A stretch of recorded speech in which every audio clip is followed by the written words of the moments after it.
Hello hi everyone, कशा आहात सगळे? स्वागत करते मी आपल्या सगळ्यांचं आपल्या युट्यूब चॅनलवर इन एसवी ट्युटोरियल्स. तर आज आपण पाहणार आहोत English class 1 unit number 4 lesson number 4.2 greetings. 4.2 greetings. Greeting म्हणजेच काय? आपण जेव्हा लोकांना शुभेच्छा देतो त्या शब्दाला येथे ग्रीटिंग असं म्हणण्यात आलेलं आहे. चला तर पाहून घेऊया. वेगवेगळे शुभेच्छा इथे आपल्याला दाखवण्यात आलेल्या आहेत पिक्चरमध्ये. कोणत्या घटनेविषयी, कोणत्या ठिकाणी, कुठल्या गरजेनुसार आपल्याला कुठले इथे शुभेच्छा शब्द वापरायचे आहेत इथे आपल्याला समजून सांगितलेलं आहे. चला तर पाहून घेऊया. फर्स्ट वन देण्यात आलेला आहे पिक्चर. बर्थडेचं पिक्चर इथं दिसून येत आहे. केक वगैरे, बलून्स, हॅपी बर्थडे असं लिहिण्यात आलेलं आहे आणि खाली काय सांगण्यात आलेलं आहे? हॅपी बर्थडे सांगण्यात आलेलं आहे. तर या पिक्चरवरून आपल्याला काय समजून येतंय?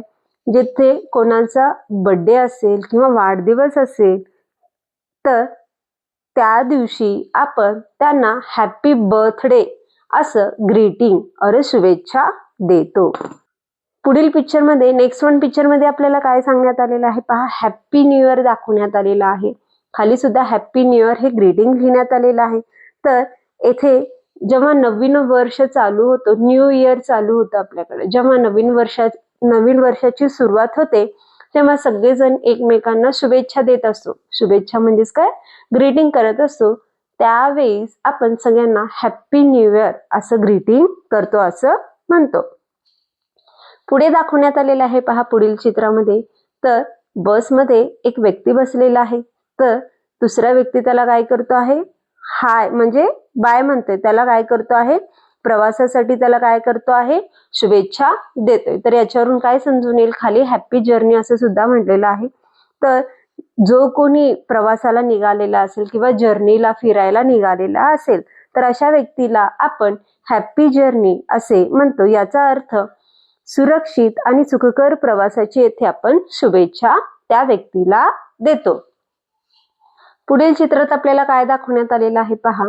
ऑल द बेस्ट असं म्हणण्यात आलेलं आहे खाली. तर ऑल द बेस्ट कशाला म्हटलं जातं?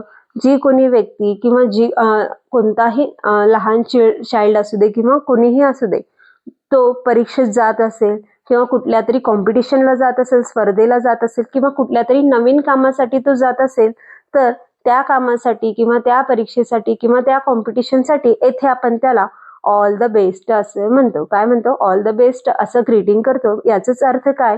की त्याला त्या कामामध्ये, त्या परीक्षेमध्ये किंवा त्या कॉम्पिटिशनमध्ये त्याला तिथे यश मिळो किंवा सक्सेस मिळो यासाठी इथे ऑल द बेस्ट अशा प्रकारे ग्रीटिंग म्हणण्यात येतो. नेक्स्ट पिक्चर मध्ये आपल्याला दिवाळीचं पिक्चर देण्यात आलेलं आहे पहा. तर खाली हॅपी दिवाळी लिहिण्यात आलेलं आहे.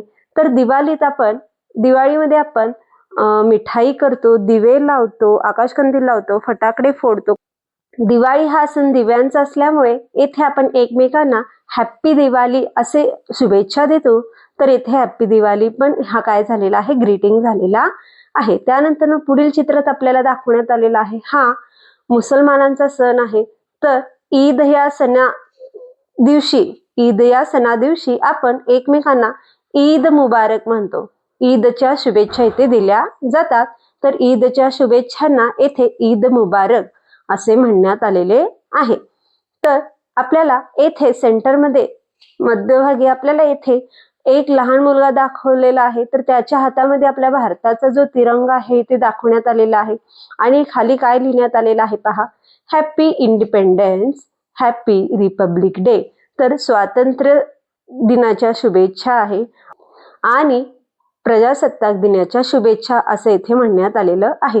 तर राष्ट्रीय सण ज्या दिवशी असतो, राष्ट्रीय सण 15 ऑगस्ट आणि 26 जानेवारीला असते, त्या दिवशी आपण एकमेकांना शुभेच्छा देतो. हा सुद्धा काय आहे? ग्रीटिंग्स आहे. तर तेथे आपण एकमेकांना हॅपी इंडिपेंडन्स डे आणि हॅपी रिपब्लिक डे असं एकमेकांना शुभेच्छा म्हणून म्हणतो.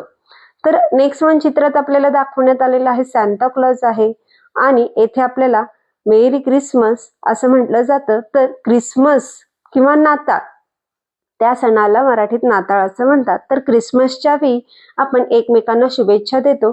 मेरी क्रिसमस असं म्हटलं जातं. तर हा सुद्धा काय आहे? एक प्रकारचा ग्रीटिंग्स आहे. तर पुढील चित्रात आपल्याला दाखवण्यात आलेला आहे, तर एक जो व्यक्ती आहे तर तो काय करतो आहे, फ्लावरचं बुके एका लहान मुलीच्या हातात देतो. अशा प्रकारे तो काय करतो आहे, तिला कॉंग्रॅच्युलेशन म्हणतोय, कॉंग्रॅच्युलेट करतोय, अभिनंदन करतोय. तर कोणतेही व्यक्ती किंवा कुठलाही चाइल्ड वगैरे परीक्षेत राहू दे किंवा कुठल्या स्पर्धेत राहू दे किंवा कुठल्या कामात राहू दे, त्याची जर तिथे प्रगती झालेली असेल, त्याच्यात त्याला किंवा तिला यश भेटलेलं असेल, तर तिथं आपण त्यांना अभिनंदन करतो. काय म्हणतो? अभिनंदन म्हणतो. अभिनंदन म्हणत असताना इंग्लिशमध्ये त्याला कॉंग्रॅच्युलेशन असं म्हणतात. तर कॉंग्रॅच्युलेशन सुद्धा हा काय झालेला आहे, ग्रीटिंग झालेला आहे. तर नेक्स्ट वन चित्रात आपल्याला पिक्चरमध्ये काय दाखवण्यात आलेलं आहे, तर पेरेंट्स जे आहेत मुलांना काय करत आहेत, चिल्ड्रन्सना गिफ्ट देत आहेत. काय करत आहेत? गिफ्ट देत आहेत. तर लहान मुलं सुद्धा, चाइल्ड सुद्धा काय करत आहेत, त्यांना थँक्यू म्हणत आहेत.